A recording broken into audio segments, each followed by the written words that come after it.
Live from London, it's Plank of the Week with Mike Graham. Welcome to this week's sparkling edition of Plank of the Week. It's Friday night and this is the one time you can be completely relaxed about how stupid you've been all week, because there are plenty of people who are going to be nominated tonight who have been a lot more plankish than you have this week. I'm delighted to say that joining me on the panel, Russell Quirk is back. He makes a return. Esther Krakue is here, of course, as well. Brexit campaigner Ben Habib is here, and commentator Reem Ibrahim as well. We've got plenty to get on with, so let's get straight to it. Russell Quirk will be telling us first who his nomination is, but let us see what they're all fighting for. There it is. Russell, let's kick things off. So this week we received the joyous news that Nicola Sturgeon, the SNP leader, is standing down. Incredible. Woo! I know. Ding dong and all that. And so I'm nominating her as Plank of the Week for a couple of reasons. First of all, because I think she should have stood down a long, long time ago. Yes, 8 years she's been in. Yeah, so given her failures, which I'll come to in a second, Man and boy, some would say. She really should have stood down previously, way before she has. So those failures. She's the leader of the Scottish National Party, which now has no functional purpose whatsoever, on the basis that it's now deemed irrelevant, I think, based on the Supreme Court decision recently that she can't have a referendum. Therefore, what is the point of both the SNP and Nicola Sturgeon? She, of course, has crusaded relentlessly over this whole trans lobby thing, and that's rather shot her in the foot, which I suspect is why this week she has now... Well, I think we will find out later whether that was actually the case. Yeah, but then there's a couple of other reasons, I think, for her failure, and I think the culmination of all of these things has led her to her wondrous and joyous resignation this week, which, as I say, I've been celebrating since the announcement. So the other thing, of course, is the fact that Scotland suffers terribly from drug deaths. Yes. So Scotland famously has about 3.5 times the rate of drug deaths as England, but her constituency, her own constituency, is the highest anywhere in Europe. Well, it was interesting, wasn't it? Because in her sort of farewell speech, she went on and on and on. She started off by saying, you know, I know when it's time to go, and then spent an hour telling everybody... She should have gone 7 years. Well, let's just say that was years ago. But so plankish is she that in her own constituency, she even closed a drug rehabilitation centre, even though her constituency is the worst. But then the other thing, the fourth reason is, of course, and I'll tread carefully and the here. Sewage in her constituency. Is the fact that the SNP itself is now under investigation by the police for fraud over a alleged missing £600,000. So has she covered herself in glory? No. Is she therefore a plank? Yes. I think so. And one of the things that she has failed to do as well is push the independence polling on at all, because apparently right now the number of people who want independence in Scotland is around about the same as the number of people that wanted it in 2014 when they had the last referendum. So she's singularly failed to produce any more reasons why they should get independence, and no more people want it now than did then. So you know, ridiculous. She lies because... you like to say that on telly? No, but she lies. She's not offering them independence. No. What she's asking them to do is give up the union of Great Britain and Northern Ireland and join the European Union. Yeah. It's not independence. And she never makes that point clearly, and it's such an important thing to get across to the But what's also clear is that the European Union would never accept Scotland. Well, they might out of spite, Reem, out of spite to the United Kingdom. To the United Kingdom. I mean, Nicola Sturgeon is just a one-hit wonder, isn't she? I mean, she's got one line that she continues to parrot time and time again. She's a clown, and I'm so glad that we're all celebrating that she's leaving, because I think that she's an absolutely awful leader. We've also got to remember, with regard to Scottish independence, how bad that would be just financially. I mean, Scotland... Particularly for them. For them. Absolutely. Great for us. Yeah, exactly. Get rid of the wokies. But actually, you know, Scotland raise less in revenue than they spend, so they'd either have to hike up taxes, like Jeremy Hunt is doing now, or they would have to drastically cut spending or borrow. And we know that doesn't work with Liz Truss. Well, let's have a look at the real reason, as far as we know, until something else emerges, as you say, from this, financial inquiry. She did an interview, which I think finally was the nail in the coffin, where she couldn't explain how even her own policy would be working inside the prison system. Have a look at this. Look, we're talking here about trans women. And I'm now asking about women born as women. I don't think there are circumstances there, but... So it's different for trans women? Well, yes, and I'm not... So they're not equal? That is not... There is a risk assessment process done for trans women. And, of course, this is the famous case of Adam Graham, a hill she chose to die on. She didn't need to. And as everybody watched that, you just could hear the gears going around in her head going, this is not going well. Well, don't you think, Mike? I've literally found myself now. She should have thought this through, though, shouldn't she? Yeah, but this is why it's such a mad idea, isn't it? This crusade that a man can be a woman, oops, but not if that means that they're a rapist. But it's wonderful, isn't it? It's absolutely debunked all that nonsense wokery surrounding transgenderism, if that's such a thing. You know, how can you actually say a person born as a man could ever be anything other than a man, and a woman born as a woman could be anything other than a woman? And the irony is, Ben, of course, she's a female leader of a party that has done no good whatsoever. In fact, the opposite of good for women's rights. Yeah. And the irony. I'm really happy that it's J.K. Rowling that is probably having the last laugh right now, because she's effectively she's been campaigning on this issue. And she was out. Exactly, and she's been abused for years. She's been stalked. She's had members of her family threatened. Yeah. And then she really said, you know what, the fact that the female leader, which, if we can still say that, of Scotland is actually coming out to support this nonsense and actually putting women's lives in danger. And she actually came out against that, and that's really what's done her in. Yeah. But that's the point, that it's about glorious. Women's lives being in danger. And actually, I'm pretty socially liberal. I think that people can do as they wish, and, you know, as long as they're not harming others. But it's the fact that they are harming others. And when you're allowing a man tell the world that they are a woman during the trial, and then this man is a rapist, and then allow them to go into a woman's prison. I mean, it is. But the thing that's most ridiculous about it, though, is that all the people who supported her in her cause, and it began on Question Time, didn't it, when Ella Williams was on, the SNP MSP started referring to the individual Adam Graham, refused to give them gender at all. Just said that person is a rapist. And I was hearing it this week again. They refused to gender a rapist who's in a male prison for committing rapes while he was a man. This is what happens when you choose, instead of talking about the drug problem that you have in your constituency or all the various problems Scotland is facing, you choose to prioritise the gender identity of trans-identifying But that's why they do it, don't they? Prisoners in general. Why is that anyone's business? You know what? If you're a trans-identifying prisoner and you want people to respect your pronouns, maybe don't commit a crime. Yeah, so she's my first nomination, but you've got a whole bunch of reasons to choose for as to why. Yes, that's very good. Kate Forbes, we're told, might be the next one who takes over, but we'll see. Who's your first nomination? Greta Thunberg. Now, there's a name we haven't heard for a while. I know. First nomination this year. I know. She should be proud of herself. It's probably her most significant achievement, other than not graduating from secondary school, which clearly shows. She's releasing a book called The Climate Book. And this book is a very thick, hardcover book. Looks like it has lots of pages. What are books made of?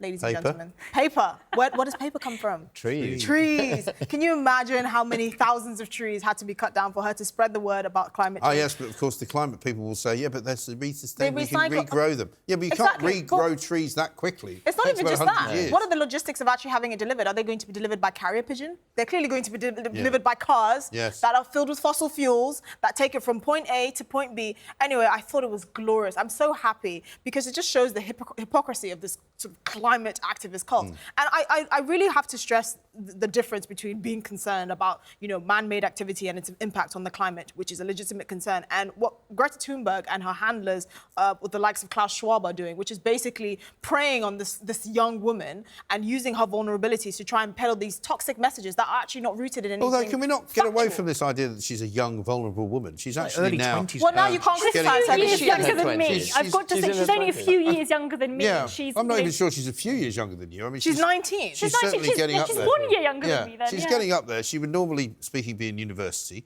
I think, I'm told she's 20, in fact. And I mean, one of the things that I think is actually quite funny about Greta Thunberg is she's developing quite a good sense of humour. And quite a lot of the things that happen to her now, she's making fun of. Every time I think of Greta Thunberg, I think of that video where she was shouting in a room full of adults saying, how dare you, even though she's probably one of the most privileged people to exist on the planet.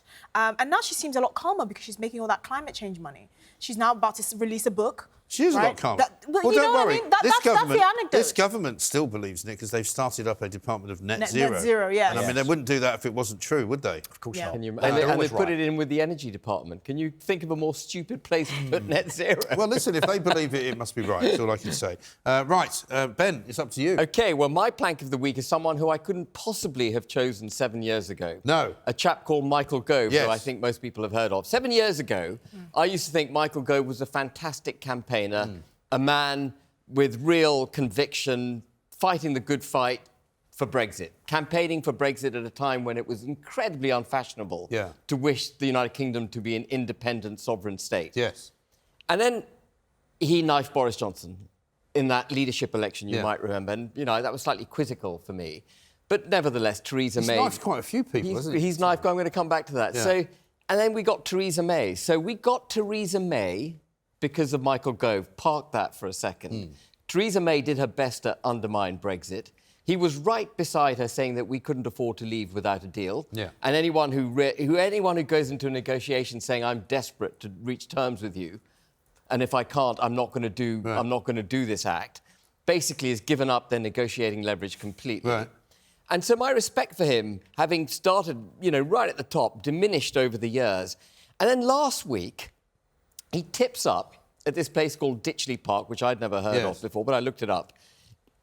It's a mini World Economic Forum in the United Kingdom. Machine or something? What? Isn't it where they sold the Enigma machine or something like that? Oh, that's Bletchley Park. No, that's Yeah, Bletchley no, I Park. know. Sounds like it, though, doesn't it? But Ditchley Park, it professes to bring people from across the globe together for freedom, peace, and order. Yes. And the word order in those three words is almost sinister. Anyway, Michael Gove turned up there with a whole host of, Remainers, rejoiners. Wells, in my view. Yeah, multinational companies who get, financial benefit out of us being part of the EU and so on, including David Lammy, who described Brexiteers on Andrew Marr's show as Nazis. And when he was challenged on that, he said, no, you're right. They're worse than Nazis. Oh, my God. Unbelievable. And Michael Gove has gone into this secret meeting. So, sorry, Ben, wasn't Lord Mandelson there as well? He was. And Mandelson was there. So, Mandelson, who was an EU commissioner, Yes. unelected, loads of money. So I wonder what his agenda is. So what I've concluded is that Michael Gove is not a Brexiteer. He marched the country up to the top of that hill. He then foisted a really bad Prime Minister on us by knifing Boris Johnson, foisted a bad deal on us by insisting that we have a deal. Yeah. He also knifed Liz Truss. Yeah. In fact, I don't think he goes anywhere without his little pocket knife. Not exactly man of close to loyalty, his hand. is he? And now he's knifing Brexit. But then he walks away, doesn't he? He doesn't then take over and go, I'm going to make it better. No. He sort of knifes everybody, leaves them all lying on the ground. He's a four-letter And then word he's back disturber, isn't he? And he's back on the bus. Just to calm everybody down. Have a look at this. See what you think. Michael, you said you'd take the bins out. Good evening, Sarah. Well, firstly, let me assure you, the bins remain very much my priority. Well, it doesn't look like it. If I may, they remain my priority, but what we shouldn't forget is that this household has 2 brand new bins from Argos, a record. But the bin men come tomorrow morning. Well, that's your opinion. I obviously have my own time frame. But Sarah, let me just say... I don't think that was from that Ditchley Park weekend. No, I don't think so From the either. meeting. Can you imagine the way that these people talk to each other? And I think the whole idea of kind of, people who are non-elected, I know some of them are elected at this particular meeting, but some of these people who are non-elected who decide to sort of get together, I don't know who paid for this outing. Yeah. That's a very good very question. I wonder point. who's going to be putting in their expenses. Well, let's take a wild guess as to the motive, as Ben says. Of those people. But also I would say follow the money. If it's being paid for by some large corporation who are particularly interested in getting back into the single market or the EU in and that's some what way, it's shape, about. or form, That's what it's then not about. that's Fixing why they're the all Northern Ireland there. Protocol. Because the one thing we know about an awful lot of these politicians is that they are like flies around what gets left behind by the dogs. Yeah, and the worrying thing is it'll all be in fed back to Keir Starmer, of course, who now obviously odds on will be the next Prime Minister, to make sure that Keir takes us back into Europe one way or the other. Yeah, well, I mean, wasn't that it would be brilliant? suicidal. Keir Starmer showing once again his great political acumen by announcing his latest plan for reviving the Labour Party, getting rid of anti-Semites, kicking out Jeremy Corbyn and saying under no circumstances can he stand at the next election. Said a few other things as well. Literally an hour after he made these statements, Nicola Sturgeon resigned. And it's going... Premonition. Sorry, who? What? Keir Starmer said what? Just put it, if you were in the newspaper business, you go, put it back on page 15. Nobody's interested. He's missed the boat yet again because he didn't actually... It's just unlucky. There's nothing worse. He's just unmemorable and boring. Is it That's Napoleon He's boring, that said unmemorable, and he's Be lucky definitely generous. no Tony Blair. I think we can agree on that. He will do a lot of damage to the country. What's going on here? here? That is for sure. Why is everybody saying we can all agree on that? I'm going to throw people out the studio. She said it now. We can't all agree on anything. There's not the show. I know. We just That must is not the disagree show. on everything. Well, so you like Keir Starmer then? You didn't say that. You said, I think we can all agree that we don't like Tony Blair. Oh, there you go. Well, he's, he's no Tony Well, I Blair. agree That with he's you on no that. Tony really. Blair. Thank Well, he you. isn't Tony Thank Blair. you. But Ben I'm still not agreeing with her. Okay. What's your first Yes, nomination? so I am nominating the BBC chairman, Richard Sharp, and he's been landed himself in hot water very recently. For the moment, BBC chairman. For the moment, he might be resigning in the next few weeks. I suspect that he will be. He's landed himself in hot water because, of course, he had no idea that he facilitated this £800,000 loan for Boris Johnson whilst he was Prime Minister. But, of course, it just slipped his mind during the interview process to become BBC chairman. But, of course, also, Boris Johnson, the very man that he was getting the loan for, is the person that appoints him to become BBC chairman. So we've Just got a all of this. coincidence, Just a coincidence. coincidence. He totally forgot about the loan, totally forgot that he helped him secure £800,000 from his Canadian cousin, which is just so bizarre. But I think that what this really shows us, actually, is, first of all, the impartiality of the BBC. We know the connection between the BBC and the government. Their troubled relationship is awful. But actually, Richard Sharp is such an idiot for not referencing that. And now disclosing it. Well, yeah, he didn't disclose it, and now that's actually going to be the downfall of his career. And hopefully, fingers crossed, the downfall of the BBC. Well, he's not very sharp, ignominious is he, end. Richard Sharp? I mean, what does he actually do? I don't know what the chairman of the BBC does. I sort of know what the Director General does. You know, he pretends that he's changing the BBC into a normal news organisation where they're not actually very biased and they don't have. Well, Richard Sharp is a loan broker. Yeah. And so how's he chairman of the BBC? I think the thing is, the rule in anything public life, politics related, is dot your I's and cross your T's. Yeah. Because if you get caught out, like the former Nadeem Zahawi, for instance, on such stupid technicalities, they can always bring you down. He should have disclosed this before anyone can find out about it. Can we just pivot slightly on that and talk about Boris Johnson? Yes. Is it amazing to anyone in this room that he's been paid £2.5 million and still needed a loan? Up front, and that was, I think, before the £2.5 million. Paid £2.5 million up front by this agency in New York. Good Lord. To commission him to speak at various functions, but he hasn't spoken in respect of a single penny of the money he's already received. No. Now, but they've locked him in, is what you're saying. They've locked him in for $2.5 million. Who pays someone $2.5 million up front? Hedge funds, banks. Yeah, they've locked him in because they'll wheel him out now. We know it's the Harvey Walker agency.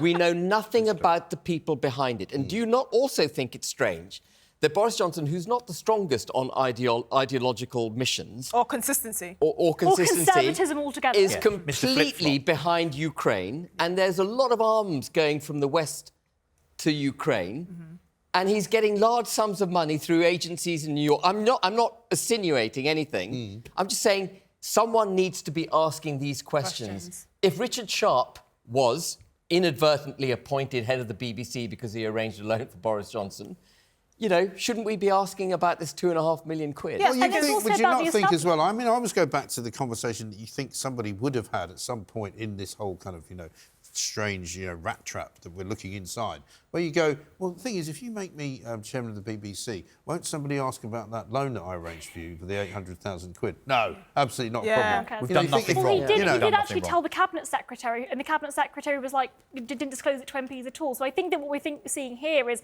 the sort of connection with the establishment. We've also got to remember that Rishi Sunak's been very quiet about it, and that might be due to the fact that they worked together when they were at Goldman Sachs. But the establishment are all connected. But there is a counter view, and Mike's right, we shouldn't all agree, but my counter view would be, given all the criticisms of the BBC, and I've been talking about that a bit recently in terms of my view on the BBC and how the BBC... I saw that. The BBC licence fee is a tax on television, effectively. Don't we think it's good to have a Conservative insider at the top of the BBC, just to kind of regulate it and provide some balance? Well, it would be good if he was any good at anything, but clearly he's not any good at anything because he's, been caught out as not being sharp enough to have worked out... But maybe that was the motive. But well, I don't think so. But this is my point. I don't know what he does. I mean, if I thought the chairman of the BBC had any influence over the BBC... £160,000. No, but if I thought he had any influence over the BBC, then maybe. But he clearly doesn't, because I don't know what he does. But what he clearly does is serve as a connection between the Prime Minister and the BBC. To be honest, I think that's giving people like Boris too much credit. I don't think this... No, I'm serious. I don't really hold these people in such high regard that I think they created the sophisticated kind of plot. Exactly. There was no strategy behind it. It's not sophisticated. The strategy was to get hold of some more money. He was naive. How can I get some more money? Which worked brilliantly. He was naive. He was stupid enough to believe Boris, and I don't think, for some reason, he completely blanked out on the fact that Boris is not the person who you go to for detail or for any sort of accuracy. Exactly. Yes. Or to cover your back. That's it. It was literally a complete blunder of an oversight on his part. I don't think there's anything sophisticated I think that's giving them too much credit for being innocent. I think it was... It's not about being innocent. I think they're just too stupid to come up with the strategy I think that's right. Outlining. On that, we can agree. Yeah. all of us can agree. No, don't all agree. That would be wrong. Coming up, it's the end of the road for Wales, amongst many other things. This is Plank of the Week. We'll have more after this.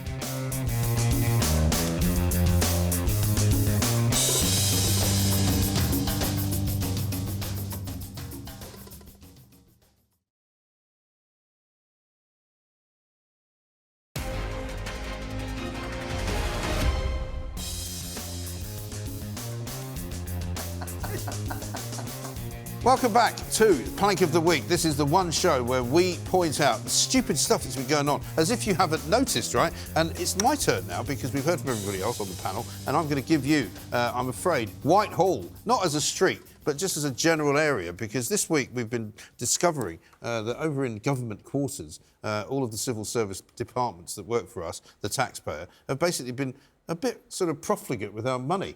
And apparently they've been spending as much as £145.5 million in 1 year alone on a load of stuff that they shouldn't have spent any money on. To wit, they've spent money like, according to Emily Thornberry, it was the last days of Rome. I don't know why they would spend this kind of money, but the sort of ludicrousness of spending... Why do they have a credit card? Why do they have a credit card? Well, one of the things that we discovered, and this is a separate investigation, was that the Ministry of Defence alone spent something like £30,000 on biscuits, right? These are biscuits from one place alone, £2,545 on biscuits for meetings, Meredith and Drew, apparently, who make white chocolate chip cookies, shorty swirls, oat crunch and chocolate chip. I mean, they might be very nice biscuits. What is the time period? It's 1 year. I bet they're Conservative Party donors. Who spends £2,000 on biscuits for a whole year? That's ridiculous. Well, it really is completely and utterly ridiculous. I mean, when you see some of the things they spent them on, for example, a bunch of people went, we were talking climate change earlier, went to COP26, they spent £9,000 on Airbnb. Wow. Now, COP26 didn't go on for that long, and you can imagine what this business is like. They also sort of destroyed any kind of credibility by hiding some of the spending. So some stuff they spent, for example, on English sparkling wine, it turned out they put it down as administrative expenses and computers. So they obviously knew they shouldn't have been doing it, and yet they didn't stop doing it. This criticism, though, Mike, is coming from Emily Thornberry. So she talks about it being the last days of Rome, or spending like it's the last days of Rome, almost spending like it's the last days of the last Labour government, given that it was the Labour Party that said there's no money left. She's got some neck, hasn't she? Well, it was a little bit unfortunate because Labour did sort of lead this, right? And they said, of course, well, we won't be doing anything like that. Rachel Reeves, who's the Shadow Chancellor, this money was all spent on government credit cards, as apparently people are given, and it was even made easier during COVID, £20,000 limit credit cards that they could just buy stuff on that they might need. They spent a load of money in IKEA. They spent a load of money on flowers, on just stuff. I mean, I imagine some of it ended up in the homes of some of these people because they're all working from home. Maybe they fancied a new IKEA kitchen or something. And you can bet your life that I bet the scrutiny as regards looking at what was spent, I bet if you spent below a certain amount, it wasn't even looked at. Yes, exactly. The problem for Rachel Reeves criticising the government when she said that this was absolutely disgraceful what the Tories were doing and Labour would never do the same thing, turns out that she had her own government credit card actually suspended in 2015. Really? She spent £4,000 that she shouldn't have. And then, of course, we had Angela Rayner, who was also being very critical of the Tories. And I'm not saying... They're all at it, aren't they? Yeah, they're all at it. They're all the she same, spent something like £1,000 in 1 2-month period in an Apple store alone, including getting 2 sets of the old Apple EarPods, but not the cheap ones, mind you, the expensive ones. 250 quid a go. They are also noise cancelling, so I'd hope that she could cancel out all the rubbish she's hearing from the rest of the Labour Party. Is there a set of earpods that actually work the other way? Yeah, cancel her out. So we can't hear what she says. That would be good, wouldn't it? But, I mean, the thing about this is that people said to me after this story came out this week was, did they spend any of their own money, these people? Because they claim all their travel expenses. They claim an awful lot of other expenses. Subsidised bars, subsidised food in the commons. But even when they buy anything, when they go out, if they buy clothes... So what do they use that 80 grand salary for?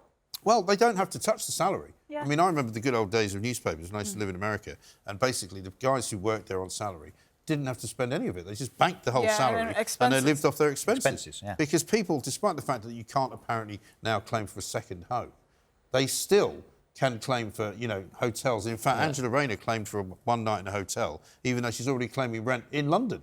On a property that she's supposed to be staying on. Yeah, exactly. The thing is, I think it takes a lot of cheek for any of these politicians to be talking about anyone's expenses, especially the Labour Party, because, I mean, anyone remember 2010, Jackie Smith? No, I don't even want to be talking about that. I do think, though, that... I was 8 in 2012. Her husband's porn. Oh, yeah. Something like that. Because you really... I had to dig deep for that. Thank you for getting it, Russell. But the thing is, I think MPs are not paid enough. That being said, I think for the quality that we want... This calibre of MPs we have now should be paid a lot less because I think they're rubbish. Well, right? you shouldn't give them. Well, yeah, or they should be sacked. They shouldn't have been elected in the first place. Exactly. But I do think we should get for better talent. We should be paying them more, not letting them have all these second, third jobs or ridiculous contracts and claiming all these super expenses. But also, I'm with what you Esther. shouldn't give them, though, surely, We're is not a gonna agree on blank this. cheque. A credit card. You shouldn't give them a credit card. I mean, because that's here's some more specifics for you. I think they should have second jobs because it gives them a sort of Well, we're not arguing about that. This is the Never point, mind that. £345,000 in bars and restaurants. That's even more than I spend, right? £1.5 million from Amazon, right? £415,000 from Enterprise Rent-A-Car. Okay. I don't know where they were going because there was a pandemic on. John Lewis, £101,000. IKEA, £106,000. You know, the list just goes on and on. Yeah, this is civil servant watching spending, these people, not just politicians. Most of them were civil servants. Civil servants, yeah. And you would think that the political establishment, Whitehall, would be rather more cautious about this, given the expenses scandal that blew up in 2009. I mean, took multiple MPs out the game. It's been 14 years, so clearly... Short memories. Exactly. Yeah. Very Goldfish memories. Goldfish memories. New generation of MPs. Well, let's talk that are more even about worse. civil servants and also Wales, because Wales were here, I think, was it last week for Delilah? The banning of the rugby song. And they're back again, I'm afraid. They're back again. So my second nomination is the Welsh Labour, and not because it's Labour necessarily, but the Welsh Labour government. They have this week banned roads. Not the island. Not the island. No, not RHOD. They haven't ROAD. not the island in Wales. Not. So highways, streets, roads. Oh, look, you're interested. I'm very interested. They've announced, Mr Drakeford, obviously who covered himself in glory during the pandemic, I don't think, has announced this week that they've now decided not to spend any more money on roads. So there are about 60 major road projects. That's one way to level are up. on the table for funding. And the Welsh Government, after a 12-month review, have decided that they're not going to fund most of them. They're only going to fund 15 of those 60 on the basis they think that if they don't build any more roads, there won't be any more cars, and as a consequence, it will contribute to their net zero ambitions. No, I didn't hear that. I kid you not. Net zero. This is not April the 1st, I kid you not. They'll have a net zero economy. No. That's what they're going to Well, that's a crashed economy. It's a net crashed zero economy. economy. I hate to harp on about this, but devolution has been a disaster. It's a disaster. And this is one of the prime examples. Disaster. Because I said this from this was the greatest oversight that of Boris's sort of administration, which is incredible because he's had many. Why did you give the devolved powers the right to make their own COVID policy? Because they could bankrupt their local economies and expect Westminster, i.e. England, to pick up the tab. This is exactly the same thing. The devolved powers always take the mick line. It's local democracy. It's not democracy. But they don't take It's what the Conservative Party have talked about since 2010, which is localism. It's incompetence. Local democracy. I don't know where this idea came from, this localism. I mean, it's a bit like going back in time, isn't it? If you carry on the same timeline, we'll all end up living in caves again. Yeah, in fact, I know there's a village in Wales. That's what it is. That's what we're going to get. Just west of Cardiff, there's a village you can go and visit it, where the houses are all wattle and daub, because people lived there when there was no electricity, no cars, no roads. Future. That's the future for Wales. You can imagine Mark Drakeford going, right, everybody back down to the campsite, and start bringing the stones back from Stonehenge. You could extend the philosophy to anywhere. You could have the Principality of Canvey Island, for instance. Well, they tried it, didn't they? They tried to. Remember, they tried to put a Newcastle. They tried to give Newcastle its own government. Yeah. They were going to have an assembly. Why? They were going to have an assembly in the northeast of But the point England. Esther makes is absolutely spot on. You give these people the right to make decisions, but they then don't have to pay up when those decisions But prove to be a again, disaster. this is why Nicola Sturgeon developed such a brass neck, because she never had to be accountable for anything. She was bailed out every single time. She never had to be accountable for anything. Scotland is perpetually in debt. Her constituency is probably the worst one in Europe. And look at the Welsh NHS. Exactly. Absolute The nurses are still striking. I mean, it's completely ridiculous. And it's the exact same thing that's happening in Wales. To actually say that you're going to put a pause on infrastructure in the hope that people will crawl to each other's houses. Or that they're going to get rid of all their cars and go on public transport, which, of course, most of it, apart from some of the trains being diesel, are powered by electricity, half of which comes from fossil fuels. It's nuts. It's completely ridiculous. And it's not net zero. And we have to pay for it, by the way. This is what people forget. It's always England that, sometimes Julia said this, and I can't believe she didn't get in trouble for this. She was like, I hope Scotland votes to leave. Yeah. Well, a lot of people, I mean, the result of devolution. Such a shame. But the result of devolution. We should vote to kick them out. Well, no, the result of devolution has been an awful lot of people in England wish that they all just disappeared off the face of the earth. Well, I reckon we could get to a position, we talk about asylum seekers a lot, we'll end up having loads of asylum seekers coming to England from Wales and Scotland. Refugees. Absolutely. They'll go to France and then they'll make the journey across the channel. Yes, back over on a dinghy. I mean, a dinghy across the Severn. It really is. Also, how do they think people get to Wales? They get four-star hotels getting on that a way, train, the only other way to get there, really, is across the two Severn bridges. Yeah, exactly. The most expensive bridge to cross in the world. No, it was. It's not. Well, you have to pay to get in, but you can leave for free. Yeah. I've always that thought that was figures. Well, There's a point to be made there. There is a point to be made.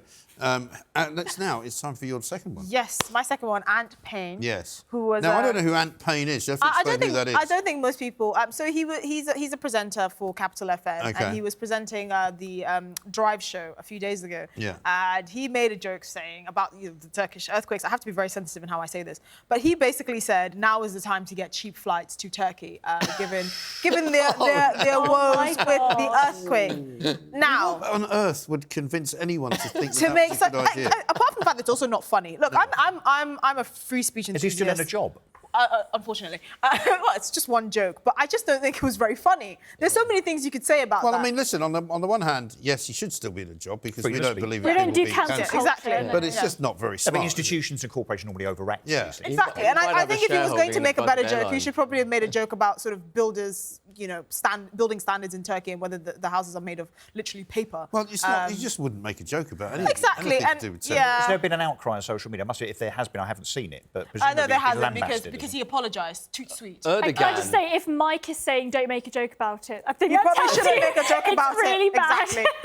Exactly. But Erdogan had an amnesty on building standards. Did you know that? Oh, I was just about to say that because the thing is. But the point is that the whole thing is just so awful. There's so many people dead that And in Syria as well, which is even worse, which building standards surprisingly don't even exist. Yeah. And they don't have the infrastructure to be able to support their people in the same way that Turkey do. So obviously the administration was very lax. I mean, I find Erdogan's kind of going after and arresting all these contractors incredible because it was obviously under his corrupt administration that they were able to bypass a lot of the sort of building standards. But it's obviously a very tragic situation. I think the death toll is now up to 30,000 people. Awful. Yeah. So you probably shouldn't make a joke about that. But it kind of shows you, doesn't it, how some of these characters who they allow to go in front of a microphone. It's just unfunny. And it's something that we all do. Yeah. We all have to go in front of a microphone. And yes, you can be funny about a lot of things. But, if you're playing records for a living, maybe don't make jokes about maybe after a few disasters. weeks, I don't know, just wait for things to subside because, they're still... Yeah, but it's interesting though, because rubble. I know there's been a lot of stuff written on social media about this guy and it's been trending all week and all of this, but I mean, there's been nothing like the outcry poor old Jeremy Clarkson got for saying that, Meghan Markle wasn't very nice and maybe people should throw some stuff at her. But you can make jokes about nobody's getting anywhere near this guy to get him sacked for making a joke about people I think it's obviously dying. he was covered by the powers that be. I think it was the nature of the station. I think it was kind of like a one-off comment. Obviously with Jeremy Clarkson's you could actually go and read it. But no, I just think it once again it shows up. There's obviously a double standard. I mean, if somebody isn't popular with a certain group of people, that person gets a lot more. Of course, you can get away with a lot more. But this character is definitely a plank Payne, I think, instead of Aunt Payne. Hope we never hear from him again. Coming up in the next segment, we're going to be talking about a man who's got all of our taxes in his hands. And what's he going to do with them? We shall see. This is Plank of the Week.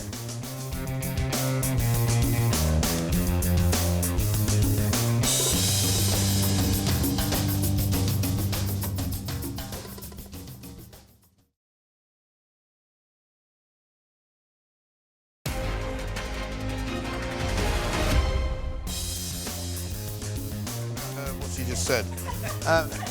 Welcome back to Plank of the Week. We've already got quite a lot of names in the frame and we've got quite a lot of difficulty, I suppose, in choosing who should win. But right now, it's time for Ben Habib and his second nomination. Ben, what you got for Well, this is a relatively lowbrow nomination. There's nothing wrong with lowbrow. No, but this chap actually literally threatened Easter this year, so I thought it was worthy bringing him up. Is his last name Cromwell? Yeah.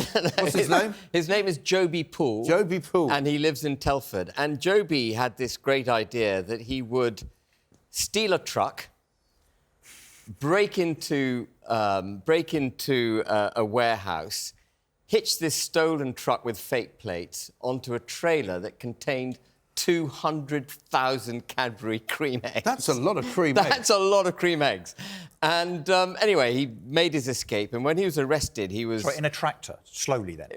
Obviously very slowly, because the police nabbed him virtually instantly. And they found him in this... What a plank. I mean, there you have it. That's it. That's all you need to say. Literally. That's all you need to say. And his plan was to sell these eggs on the black market.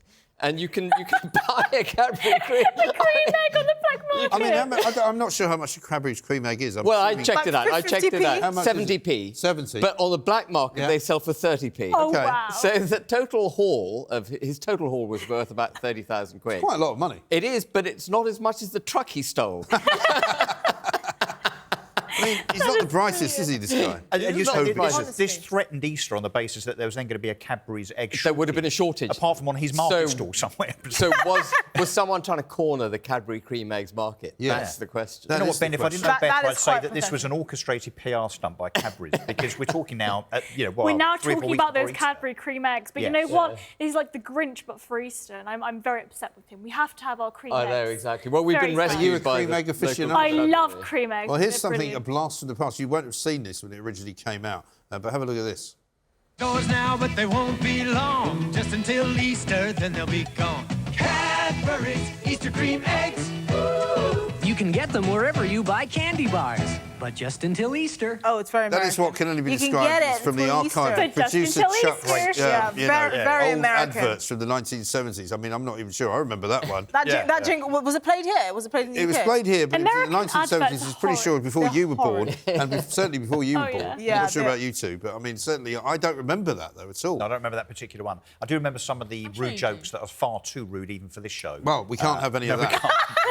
About cream eggs. Russell. I'll tell you afterwards. Sir, So what no, happened you to the will cream not. eggs? Were they returned to wherever it is? They were that returned to... Yeah, well, I mean, they were all, taken back in by the constabulary within pretty short order. So there was Well, I no risk wonder, to the knowing cream what we egg. know now about the way the police operate, whether they now still languish in some warehouse somewhere. they're eating the and they'll cream just be eggs. handed out of the The police. cream eggs, Were they all in Are good under condition? hostage. Had they been half eaten? Were they in good condition? No, he was apparently surrounded by a mountain of cream eggs when he was arrested. He put his arms up. And, It's like out of a movie, isn't it's like a it? movie. Yeah. It's like, a why fair- would you it's a steal fair cream cop. eggs? It's a fair cop, Gov. Well, I bet the cops are now eating those cream eggs very happily. sure Well, I they was going to got a say, few for I their wonder trouble. if in Telford, if you go anywhere near a police station, there's a sort of big bowl of cream eggs every time you go anywhere near I the mean, front. It's only right. Their commission. Desk sergeant, would you like a cream egg? It should be Thank you. Telford's mascot from here on in, shouldn't it? No, because I mean, I do wonder when sometimes if somebody doesn't claim them, the police get to keep them, don't they? Yeah. Or auction them. Yeah. You know. So today on auction, we've got £200,000 worth of cream eggs and a Ford Fiesta. Take your pick. tractor. Reem, who's your next one? Yeah, so I am nominating the wonderful not Jeremy Hunt, Oi. who is very clearly not a Conservative, but he is taking Britain on a path to decline. Now, the reason why I'm nominating him this week is because they're recently considering increasing corporation tax yet again. And To what? Well, not considering it's happening to 25%, which is double the rate of Dublin, by the way. It's Double the rate of... I'm so glad you brought that up, Russell. What damage is that going to do to Northern Ireland, which operates on an open economy with the Republic? Yeah. It's absolutely balmy that he should be doing that. It's awful, it's absurd, and also just the fact that, they're supposed to be, the Conservative Party was supposed to be the party I think of that ship sailed economics. a long time ago, It ma'am. did, but I thought, that Jeremy Hunt sort of came in after Liz Truss's resignation as Chancellor and sort of came in and decided that actually he's sort of the man that's going to balance the books. Him and Sunak are a team. They're like Twiddledee and Tweedledum. And They after having proven himself to be the least popular person that ever was in a Conservative Party leadership election, and he's now the second most powerful person in the country. But we've also got to remember corporation tax, it ends up hitting the consumers, right? Because businesses just put up their prices and it hits us, the working people. Absolutely and we've now right. got the highest tax burden in 70 years, higher than Tony Blair's government, higher than Gordon Brown, higher than Clement Attlee's post-war government. I think this is just And they absurd. use that money to set up the NHS. And they use it to set up the NHS, which you know what I think is... This lot are using it to destroy things, and destroy the And NHS. Wasn't it AstraZeneca who just last week AstraZeneca we just don't got believe- saved. we don't believe that Britain is a good environment for investment. And that's what you have. You have the economy going down a plug hole. Yeah. Because people look at the bureaucracy, they look at the high regulation, they look at the low growth, and they look at the high tax rates, and they go, well, why the hell should we put our money here? We'll go somewhere I think it's we get a important to better point look. out the fact that Britain was already in a very anemic state, even a decade before Brexit. And that we were actually receiving the lowest level of foreign investment of the G7. Oh, you're right. And now... It's got nothing to do with But Brexit. and I think the sinister thing here, I think this is the game that they're playing, because I would like to think that the person who is the Chancellor of this country is not completely thick. What they're doing now is they're putting up corporation tax in the hope that at the next election they will be like, if you vote us back in, we will reduce it to like 70. Well, there is a budget. Why didn't you do it the entire time you were in government? They're trying to. There is a budget. They're playing a game. We'll see. But you know, in previous times when proper actual Conservative governments that were really Conservative rather than really, where did you find any? When they have reduced corporation tax, you know what happens to the total tax take? It goes up. It goes up. You reduce the rate. You reduce the rate. Yeah, they end up with more money. Absolutely. Jeremy Hunt missed that memo. But also, he seems to have this ridiculous kind of, mantra that growth can only be achieved by continuing to put taxes up. Well, and later. But that's by the way, this week, they're not trying to grow. This week, inflation went down again to 10.1%. Yeah. So the next time it's going to go down below 10%. Well, even the Bank of England now, and I know that was wrong, they're saying by the end of this year, inflation will be at 4%. Yeah. 4%. And that was what was quite funny about Rishi Sunak's 5 promises this year. They were essentially predictions. The Bank of England had already predicted. Well, I think he thought we weren't really clued up. Clever enough to know that these things were happening. The point is, the most worrying thing about this whole thing is growth is not on the agenda. I think we can. It's not on the agenda. It's not on the agenda. You nearly said it though. I know. I nearly said it. The Conservatives are not worried about growth, and that's the biggest problem because they're always promising things. They're saying we're going to put more money into the NHS, improve infrastructure, do all of these things. I don't want more money into the NHS, and we're not growing as a country. We've got just below £200 billion of our taxpayer money goes into the bloated, bureaucratic black hole that is the NHS. We don't need more money yet, and Jeremy Hunt and Rishi Sunak are pursuing a policy of low growth, high taxes, high spending. Our hard-earned money is being spent and misspent by this government. I think it's absolutely awful. We need to get rid of them. Well, there's another problem with Jeremy Hunt as well. You know, all this news this week about Chinese spy balloons whizzing around the globe. We're going to come to that, funnily enough. Well, Jeremy Hunt, of course, is a massive supporter of China. He's a China apologist. Well, he is a bit of a China apologist. We're going to come to that, funnily enough, because a lot of politicians are. Coming up next, some politicians have been banned from China. Some rather like the place, but we're going to be talking about the American military and what they make of it all. This is the plank of the week.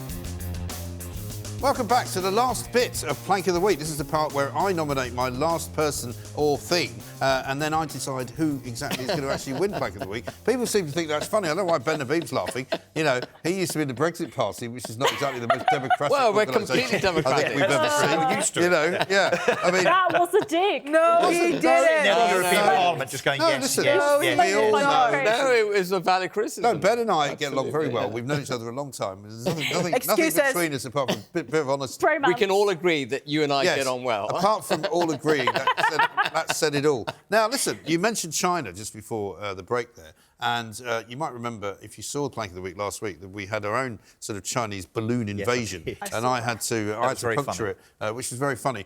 Because I still, to this moment, do not believe this China balloon story in a month of Sundays. I just don't believe that China's got anything to do with it, right? Now, it turns out that over the course of the last week, we've had a series of different bits of information. And the one thing that I do love is quoting from American officials, because they've always got great names. And over in America, they've got a guy who's one of the commanders of the US Air Force, and his name is General Glenn Van Herk, which is just a great name. So American, so military. So military. And there he is, General Glenn Van Herk. And he said... Mike!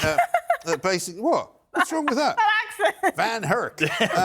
And he should be an easy rider or something, shouldn't he? So this guy said, basically, that when they shot down the initial Chinese balloon, that they were pretty sure that was from China. The Chinese said, no, definitely nothing to do with us. They then shot down 3 further balloons, one over Lake Huron, which was flying around at 20,000 feet. He said, we haven't ruled out yet that these could be alien craft.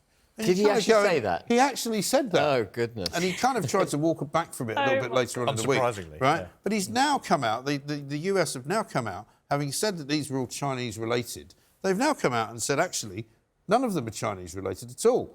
Maybe the first one was, but the next 3 were not. I think the Chinese did admit the first one was a stray weather balloon. They said it might have been a weather balloon, but the next 3, they're now saying aren't at all Chinese. They're not sure what they are. There are probably 3 teenagers in Canada very upset. And according to the description, according to the prescription, the mystery object they shot down over Lake Huron. Now, I'll be happy to take your suggestions of what this could be.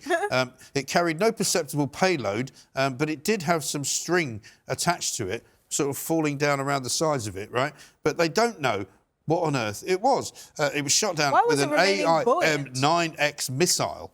Right? And you think, why did you need to do that? And the funny thing was, probably pop it with an air gun. Wasn't it the first missile they shot? And these things are $400,000 each. They missed. Yes. Didn't they? And nobody knows where that. I have a question though.